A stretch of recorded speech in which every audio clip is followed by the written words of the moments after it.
Halo, halo semuanya. Balik lagi bareng kita bertiga di Serangan Balik episode ke-9. Di video ini Yo, kita mau bahas IPL ya, hasil IPL semalam ya. Oh ya. Sebelum Liga lupa lain nih, juga. kenalan dulu nih. Kita bertiga rutin buat video tentang pertandingan bola, preview sama reviewnya. Tiap minggunya kita coba buat. Jadi buat kalian yang demen nonton bola juga, coba komen, like, sama subscribe channel YouTube kita ya. Gitu. Oke, kita lanjut. Kita mau bahas apa nih semalam. Satu-satu dulu ya. Semalam nih, Wei. MU sesuai kata lo nih, sorry nih. Tapi ada yang mengejutkan sih. Si Ole itu nggak mainin Ronaldo, Lingard, siapa lagi? Pogba, Pogba. Sancho, betul nggak? Ya, Padahal minggu ini nggak main kan? ya, Main-mainnya lagi 16 Oktober lawan Leicester kan? ya. Minggu depan malah kualifikasi kan. Iya. Ya. Ya benar sih. Jadi memang Gimana terkadang Wei? Share dong, rotasi ada share apa enggak? Oh ya, lupa gue. rotasi Gue yang sambil share ya. rotasi yang dijalankan itu juga memang agak membingungkan sih. Mungkin kalau spesifik Ronaldo memang karena ya mungkin Udah. stamina ya, di usia 36 dia mungkin nggak bisa setiap 4 hari bermain itu mungkin perlu dirotasi gitu. Gue nggak masalah sih dengan Ronaldo dirotasi, karena bagaimanapun juga Edinson Cavani belum memiliki menit bermain yang cukup di musim ini. Jadi nggak masalah dengan rotasi di sisi depan. Memainkan Anthony Martial pun ya terlepas dari gol ya, di luar itu sebenarnya nggak banyak kontribusi juga dari dia gitu. Tetapi secara overall permainan tidak ada yang berubah sejak 3-4 pertandingan sebelumnya di Old Trafford gitu. Jadi bermain dengan apa ya, bisa dibilang sistemnya Ole ini kan mengandalkan skill individu gitu, dan kolektivitas permainan dan progresi permainan itu juga kita lihat mereka sering banget terlambat transisi. Pada saat transisi dari bertahan ke menyerang itu agak lambat. Pada saat sampai ke sepertiga lapangan akhir, kembali lagi lebih banyak adalah passing lagi ke tengah, ke belakang, masing-masing aman. Kedua fullback tidak banyak melakukan crossing. Ya, sama-sama kita tahu di sisi kanan Aaron Wan-Bissaka itu nggak bisa crossing. Nggak mau crossing atau nggak bisa crossing, atau udah 3 tahun nggak pernah improve crossingnya gitu. Jadi sehingga kebaca banget gitu. Ada satu sih yang kemarin Oh lumayan. iya, pakai kaki kiri, gue Yang ingat Martial ya.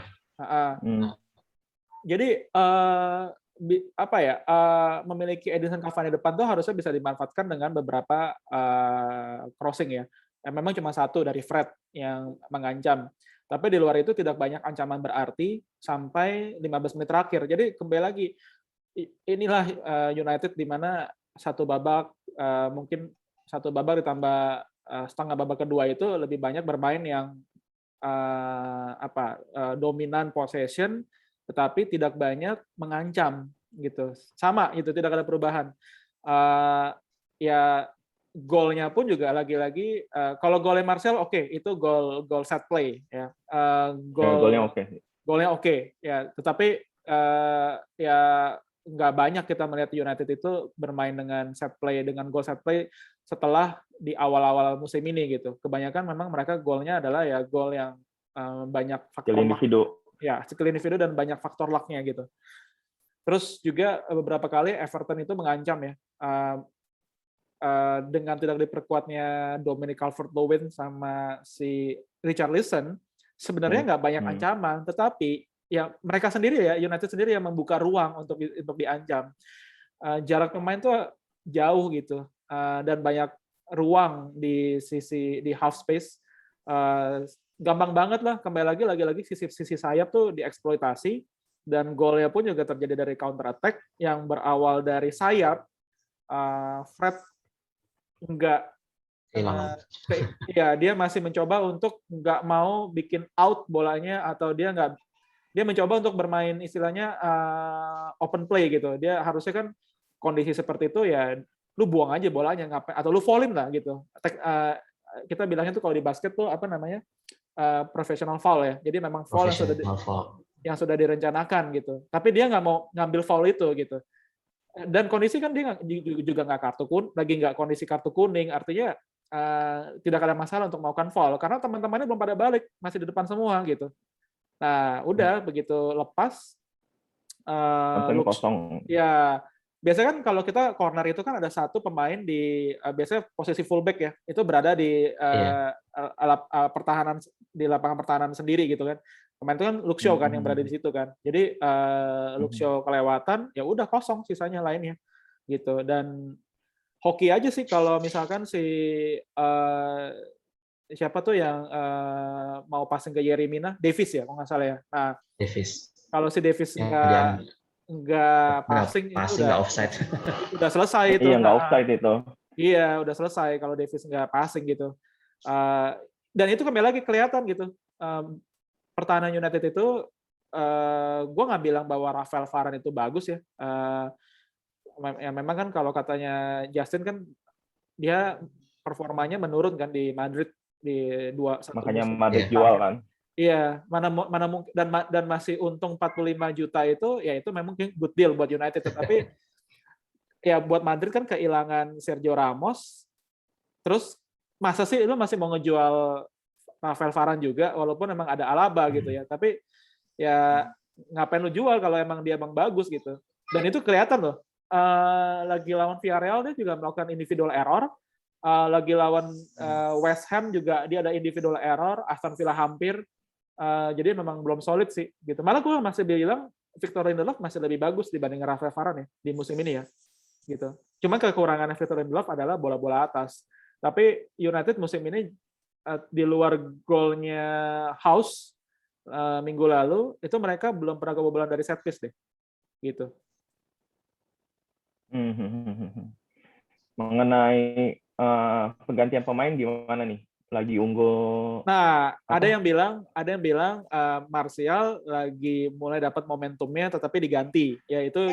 Iya. Itu juga. Kalau Cavani mungkin, gue lagi-lagi nggak ngerti sih. In game manajemennya Ole itu jujur aja sulit ditebak gitu. Suka terlambat. Kalau di Twitter bilangnya clueless manager, wing. Iya, suka terlambat memasukkan pemain pada saat dibutuhkan, tapi yang ini timingnya kecepatan. Tapi ya kita nggak tahu ya mental pemain kan bagaimana, dia yang tahu lah gitu. Cavani juga gue pikir Cavani nggak diganti loh. Gue pikir dia mungkin mau main lebih iya, kondisi 1-0 ya. Ini kondisi 1-0 nih. Ini persis waktu ngelawan. Bukan lagi ketinggalan ya. Iya, jadi apakah memang lu pernah memasukkan daya gedor lebih banyak lagi? Ya mungkin let's say katakanlah mau kill the game gitu. Ya, tapi dengan masuknya Ronaldo kan permainan berubah. Permainan berubah dalam arti gini. Masuknya Ronaldo, bola harus mengarah ke dia gitu. Pada saat Ronaldo tidak ada, bisa dibilang sentral permainan ada di Fernandes. Dia lebih banyak melakukan ngalirin bola ke ketiga di depan ya. Walaupun memang finishingnya belum di luar finishing Martial dan sundulannya Cavani, nggak banyak peluang lagi gitu. Mason Greenwood nih, ini yang gue juga kemarin udah bilang bahwa dengan adanya Ronaldo dia jadi mati gitu. Nah harapannya kemarin dengan adanya Cavani itu bisa lebih fluid lagi gitu. Tapi kembali lagi tipikal Cavani kan bukan tipikal yang bisa lari kanan kiri gitu. Dia ya sama aja kayak Ronaldo gitu. Jadi Greenwood juga belum maksimal sih kalau gue lihat ya dengan ditaruh di kanan. Dia tuh memang harusnya ditaruh di 9 gitu. Harusnya taruh 9 dan satu pertanyaan adalah Jadon Sancho belum pernah ditaruh di sayap kanan sama Ole di musim ini. Jadi kita belum pernah melihat ada crossing gitu. Ole memanfaatkan Sancho itu hanya untuk kebutuhan individu. 1-2 kali dia melakukan ini kan melewati back kan 1-2 kali gitu. Tetapi sampai ke depan begitu rapat lagi ya udah passingnya ke tengah dan passing ke tengah itu begitu tengahnya juga di press ya udah lu passing ke belakang lagi gitu. Jadi ada beberapa kali tuh sayang gitu udah sampai depan lu di press oper ke tengah di press balikin ke belakang lagi atau balikin ke sisi sayap yang satunya lagi gitu. sampai sisi sayap satu lagi nggak di crossing, balikin lagi ke tengah lagi, ya begitu terus saja gitu. Jadi permainannya ya cuma oper kanan kiri gitu. Sehingga buat bola itu masuk kotak penalti nggak baik peluang, kecuali di 10 menit terakhir lu udah ya mau nggak mau lu ngirimin long ball lah, ngirimin crossing lah, ya berharap ada second ball gitu yang bisa dimenangin di situ. Gitu sih. Tapi Sancho kemarin gue lihat lumayan, weh. Dia sempat ngasih kipas ke Ronaldo tuh yang agak melebar, sama Ronaldo sempat ngasih ke Sancho, cuman tendangannya kayak lemah Ya, gitu, inget gak? tendangan 90 juta. Ya, Dibanding itu musim-musim sebelumnya ya kan? dibandingin pertandingan sebelumnya. Memang Dibanding pertandingan sebelumnya, sorry ya. ya Sancho kali ini lebih banyak lebih bagus gitu ya. Cuman itu dia gue belum bisa melihat dia itu nyetel gitu. Dia belum pernah ditaruh di kanan. Mungkin posisi terbaiknya di kanan, mungkin. Harapannya kan ditaruh di kiri bisa menjadi inside forward kan. Tetapi nggak kelihatan penetrasinya dia. Ya kemarin lebih baik dibandingin sebelum-sebelumnya. Ada 1-2 kali skill individu dikeluarin gitu. Crossing, ya mungkin bukan crossing ya, tapi bola passing rendah ke depan kotak penalti itu ada gitu.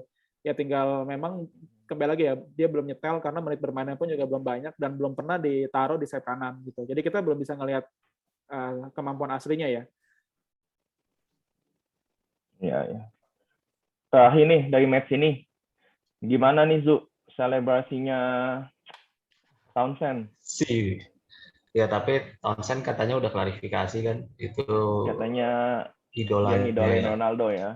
Ya terlepas dari itu, ya Old Trafford udah musim ini belum jadi tempat yang mengerikan ya, berarti udah 2 kali pertandingan terakhir dihina sama pemain lawannya kan kemarin, kata sebelumnya Emi Sama fans. Martinez kan. Ya. Iya. 4 Sama pertandingan Tapi ya home. itu Iya. 2 kali menang doang kan. Enggak, Itu 1 ya kali menang di Champion. Kalau kita ngomong ya, 4 pertandingan home terakhir itu 1 kali kalah lawan West Ham, 1 kali 2 kali kalah ya, 1 kali lawan West Ham di Carabao Cup, 1 kali kalah lawan Villa, menang lawan Villarreal, seri lawan Everton. Dan ini lawannya tuh lawan-lawan yang ya elah tim papan tengah semua gitu. Nah itu kita lihat 7 pertandingan selanjutnya nih. Iya, 7 pertandingan selanjutnya lumayan ya. Iya, apakah bisa melewati apa enggak sih, itu sih. Kalau selebrasi ya itu bukan hak paten lah, terserah Townsend lah mau gayanya seperti apa sih sebenarnya sih. Tapi Townsend ya sama Gray ya yang bagus kemarin, sama Iya, Doucouré man of the sih. match ya. Gray ada 1 shot yang di babak pertama ditepis sama De Gea yang nggak kelihatan, malah Rondon, nggak jelas apa fungsinya itu, dia nggak fit juga sih. Mungkin kalau ada Calvert-Lewin atau Richarlison bisa beda sih hasilnya sih. Kalau mainnya masih tetap seperti ini sih, Harusnya nggak ini bisa aja, kill the bahkan game. harusnya Everton menang nih kalau si Davies Ya, nggak operasi Mina. ya makanya nanti paling kita lihat yang next 7 pertandingan nih buat penentuan benar-benar mau all out apa enggak sih. Iya. Oke deh, kita ke match selanjutnya ya. Chelsea Southampton, gimana nih Zu? Ya, ternyata Southampton ya bagus ya mainnya, ada perlawanan ya, baru bisa golin di menit-menit akhir, itu pun setelah 10 orang ya. Jadi Iya. kita ingat Soton nahan City juga kan waktu itu 0-0. Meskipun ya nggak pernah menang ya, jadinya seri terus sama kalah Soton. Secara permainan sebenarnya ya itu masih tergantung sama Lukaku sih intinya gitu. Tapi Lukaku meskipun belum nyetak lagi nih, udah 5 pertandingan kalau nggak salah. Tapi dia mainnya buat tim sih, dia nggak maksain harus dia yang ngegolin dan segala macem. Tapi di sisi lain kita lihat Tuchel bagusnya itu ya, 2 kali kalah dengan pemain yang sama, akhirnya di pertandingan ini dia ganti ya, yang mainnya jelek-jelek dicadangin lah intinya. Jadi bukan tipe pelatih yang stick kalau udah nggak jalan ya tetap stay di situ. Kalau kita lihat kan United kemarin juga rotasi kan, cuman ya hasilnya kan Rotasinya aneh gagal. Kita mau rotasi. Nah ini beruntungnya Chelsea pemain benchnya ternyata mainnya nggak jelek-jelek amat. Loftus-Cheek ada 1 assist gol yang pertama, dan tengahnya lebih bagus malah ketimbang pakai Jorginho sama Kovacic. Jadi dia banyak dribbling, banyak ngelewatin orang. Ternyata jadi stok pemainnya itu nggak masalah sih, banyak yang bisa cover. Werner juga bisa golin setelah dianulir, Lukaku juga sempat dianulir. Yang meskipun harusnya gol yang pertama itu kayaknya nggak foul sih kalau menurut gua sih, harusnya dia udah bisa golin. Ada fakta menarik tuh, katanya Timo Werner itu pemain yang paling banyak golnya dibatalin karena iya, VAR. disallow. Ada 16 kalau nggak salah 16 di total. ya, 16 gol ya. Ya entah dianya yang salah, karena memang kebanyakan nggak semuanya gara-gara memang VAR-nya yang salah atau wasit yang bermasalah, tapi memang banyak yang offside juga sih. Cuma paling nggak ini mudah-mudahan 1 gol bisa naikin motivasi dia. Top skor keduanya Chelsea itu Trevoh Chalobah, baru 2 gol. Jadi mudah-mudahan ini ada sumber gol yang baru. Kita lihat kemarin gue sempat baca juga, Lukaku tuh nggak jalan kalau sama Havertz atau Ziyech. Jadi ketika 2 pertandingan awal tuh yang waktu lawan Arsenal dan segala macam tuh masih ada Mount sama Pulisic. Jadi Mount ini kan baru cedera, baru main kemarin. Jadi yang bisa supply ini mudah-mudahan Mount ini udah sembuh. Pertandingan selanjutnya bisa Lukaku bisa golin lagi sih. Kita lihat Ross Barkley juga masuk, ada sempat kontribusi juga buat golnya Werner. Ya sayangnya itu aja sih. Ini pertandingannya hujan deras. Chelsea juga baru bisa kill game-nya setelah ada kartu merah. Tapi ya meskipun harusnya gol yang pertama itu nggak di-disallow sih. Jadi harusnya memang udah menang. Penaltinya Soton ya memang penalti. Lagi-lagi Chelsea kebobolan dari bola mati.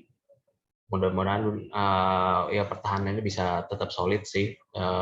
Intinya mainnya bagus, babak pertama khususnya menguasai pertandingan. Sebenarnya Soton nggak banyak peluang berarti sih. Kehilangan Danny Ings efek banget sih bagi Soton. Seperti di sepertiga ke depan kayak nggak ada sumber buat yang ngegolin lah bagi Soton sih. Mungkin itu yang mesti diperbaiki sama si Ralph siapa gitu nama pelatihnya, Hasan Hüttl. Apalagi Ward-Prowse kartu merah jadinya nggak bisa main ya pertandingan selanjutnya. Gimana kartu merahnya, Zu? Emang kalau gue layak bilang itu diganja kartu merah apa? Ya kalau kita lihat memang itu telat acting. Ya. Enggak lah, itu challenge-nya telat. Jorginho udah passing. Kalau kuning iya pasti, kalau merah memang gue nggak yakin sih, sebenarnya. kuning pasti. Iya, karena itu kan bukan daerah yang berbahaya juga. Ya berbahaya sih di depan gawangnya Chelsea sih. Maksudnya ya itu nggak tahu lah. Mereka wasit udah lihat VAR-nya bukan video loh, bukan foto. Jadi dia sempat ulang beberapa kali. Katanya sih itu serious foul. Ya serious foul dari belakang karena telat. Ya gua rasa sih harusnya kuning lah, nggak sampai merah sih sebenarnya. Kalau gua pribadi gua sih bilangnya. Paling itu aja sih. Ben Chilwell juga main lagi. Gol ketiganya bagus ya. Ya meskipun kita nggak lihat ya sebenarnya udah lewat garis apa belum, nggak ada highlight yang ngasih lihat itu udah lewat. Ada ya. Tapi goal line teknologi kan udah itu Lukaku pun. Nah itu yang menarik, gol ketiga ini awalnya kan Lukaku miss, terus Aspi kena tiang, baru Chilwell rebound. Yang menarik kita lihat si Lukaku sih. Jadi setelah Chilwell gol itu dia bukannya merasa gimana, dia tetap main buat tim sih. Jadi dia tetap yang pemain pertama yang nyamperin Chilwell dan nyelamatin Chilwell itu Lukaku. Jadi intinya meskipun Lukaku belum ngegolin, tapi dia mainnya masih buat tim sih. Intinya sih yang penting itu sih. Jadi dia fokusnya bukan buat gol tapi juara IPL sih. Menariknya sih itu sih. Jadi masih solid lah. Oke deh. jam setengah 12-nya Brighton Arsenal 0-0. Mungkin kita lihat klasemen dari hasil semalam kali ya. Brighton Arsenal gue sempat nonton sebentar sih. Itu Gimana, Zo? bagusan Brighton, mainnya jauh dari Arsenal. Brighton banyak nyerangnya itu. Secara statistik juga kalau nggak salah bagusan Brighton itu. Cuma memang finishingnya aja yang belum sebagus itulah. Mereka ngandelin Maupay doang.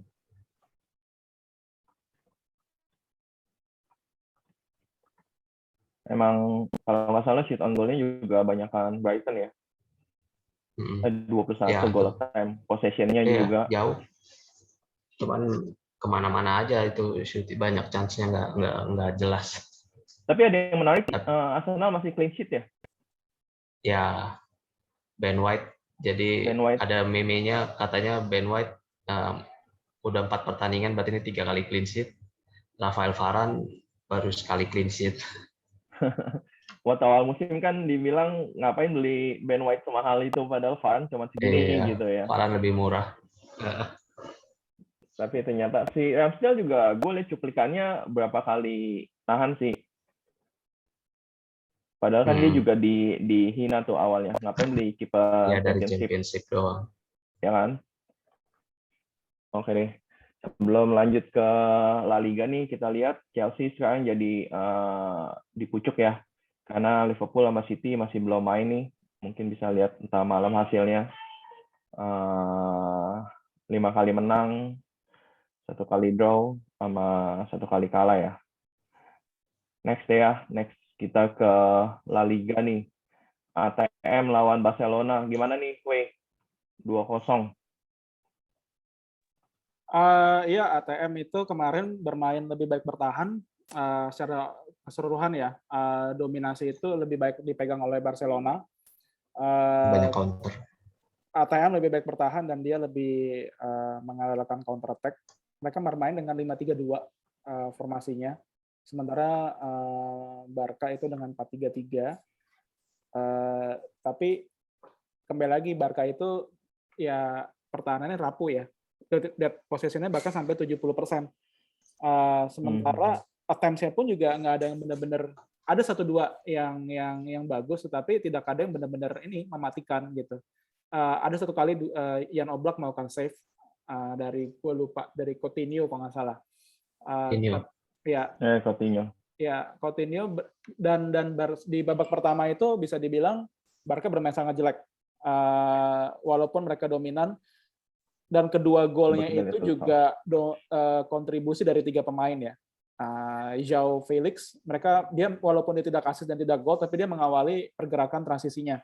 Jadi João Felix lalu ke Suarez ke Thomas Lemar. Gol kedua sama João Felix ke Thomas Lemar baru ke Suarez. Nah, yang gol kedua itu yang jadi lelucon karena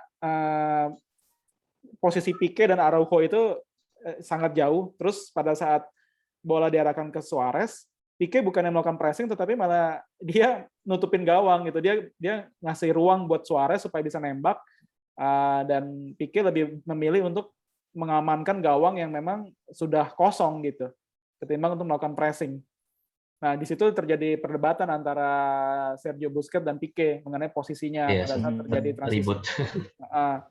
Gitu. Jadi golnya bagus sih, gol pertama juga bagus.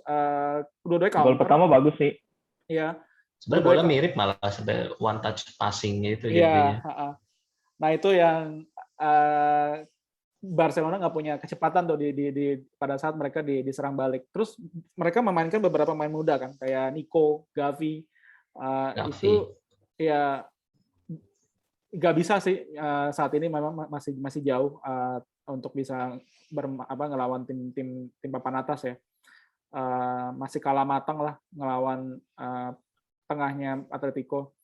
Babak kedua sedikit lebih imbang ya, karena Barcelona memasukkan langsung, kalau nggak salah dia masukin Pedri sama gue lupa siapa ya. Pokoknya babak kedua ada yang langsung masuk tuh. Oh, Sergio Roberto. Ya, Sergio Roberto langsung masuk, cuman ya Sergio Roberto bukan game changer ya. dan Ansu Fati baru masuk menit 60-an gitu. Agak terlambat sih dengan posisi 2-0, harusnya dari awal babak kedua udah langsung digas aja. Harusnya ya untuk nggak masukin setidaknya Ansu Fati sama Luuk de Jong dari babak kedua, tapi ya nggak ngerti ya bagaimana, karena Koeman sendiri kan juga sebenarnya dia cuma baikan telepon doang tuh, tapi harusnya perintah kan tetap dari dia. Dia kan duduk dari VIP tribun kena kartu merah kan sebelumnya. Iya. Kieran Trippier juga diganti babak kedua, masuk dari babak kedua, mengganti Rodrigo de Paul, itu formasinya berubah jadi 4-4-2 karena 4-4-1 mungkin 4-5-1 ya. Thomas Lemar mungkin sedikit mundur, atau Joao Felix juga nggak sejajar sama Suarez. Main 4-4-2, si siapa? Trippier jadi bek kanan, Llorente di posisi sayap kanan. Makin lebih dominan lagi si Barcelona, ya cuman ya itu nggak banyak peluang. Ya benar-benar jadi lelucon sih kemarin pertandingannya.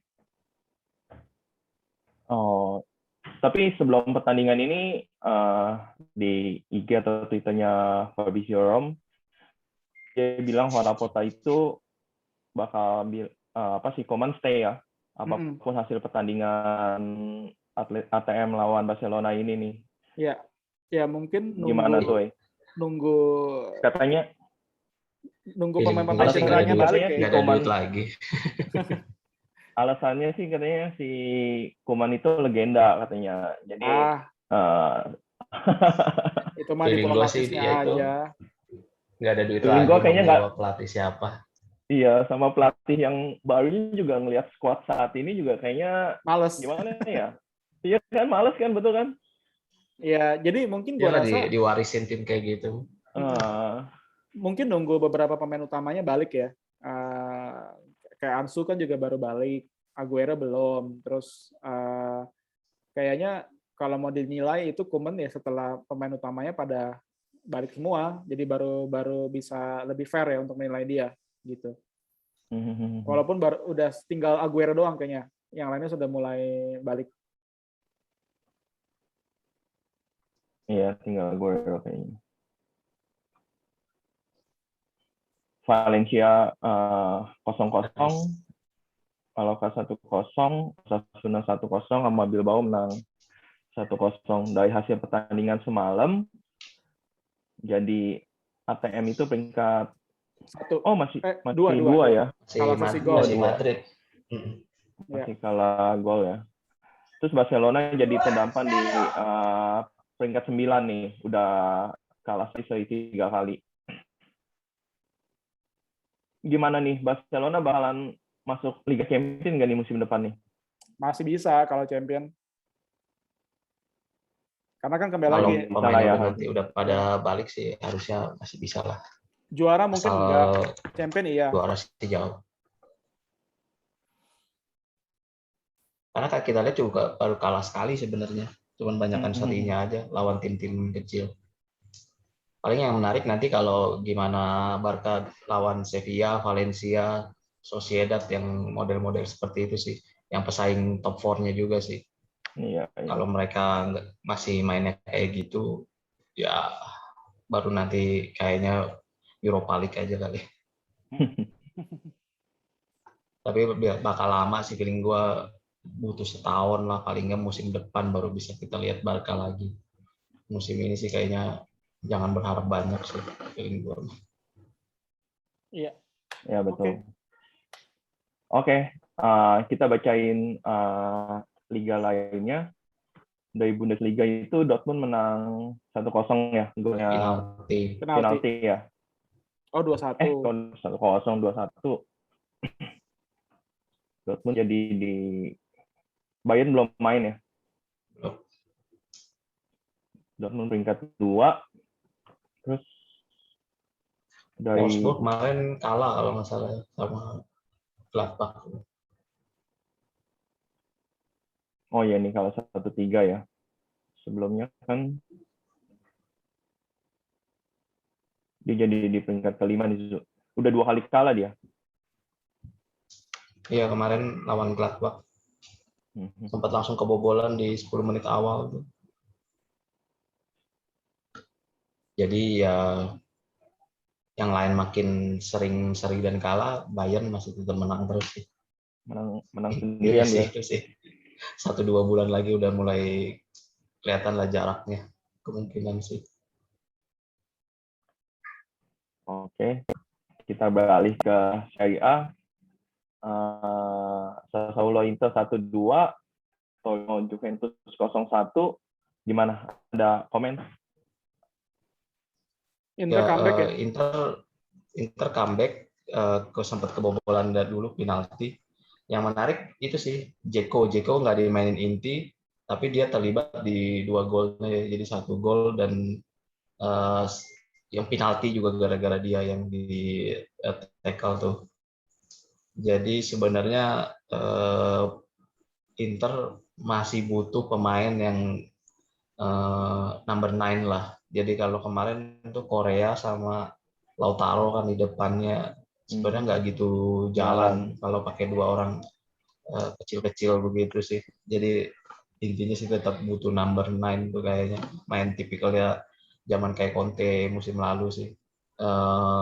Ketika Dzeko masuk baru mulai ada perbedaan sih cara mainnya, jadi ada target yang dituju lah intinya gitu.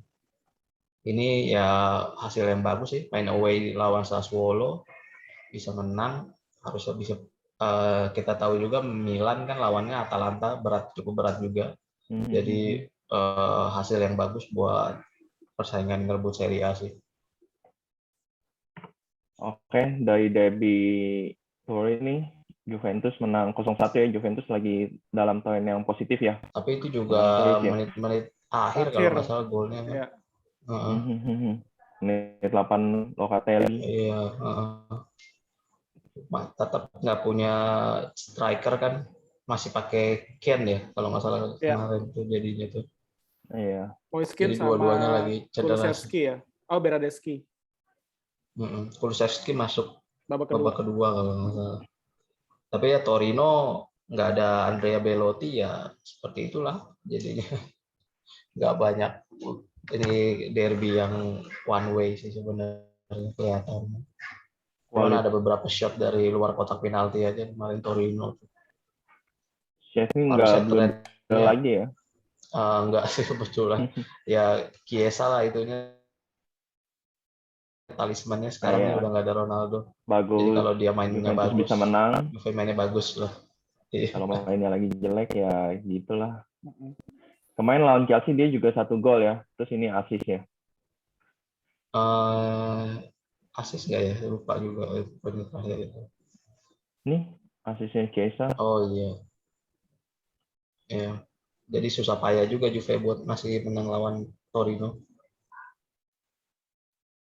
Oke, dari hasil pertandingan Inter sama Juventus malam, Inter sekarang di peringkat 2 masih beda selisih 1 poin sama Napoli yang belum tanding ya. Sama Napoli lawan Fiorentina ya pekan ini ya. Sama Juventus sekarang udah di peringkat ke-8 dengan 11 poin, 3 kali menang beruntun nih dia nih. Gitu. Oke deh, paling sekian dulu kali ya. Gimana Wezo? Ada tambahan komentar atau apa? Udah sih, paling nanti malam aja yang seru. Ya, berarti sekian dulu video kita kali ini, bahas IPL yang semalam. Entah malam jangan lupa nonton Liverpool City jam 11 ya. 11 atau setengah 12 gitu ya. 22.30 ya. Setengah 12 ya. Setengah 11. Ya, setengah 11. Ya udah, sekian dulu dari kita. Jangan lupa komen, like, subscribe. Kita ketemu di video selanjutnya. Thanks sudah nonton. Bye-bye. Thank you. Bye. Thank you. Bye.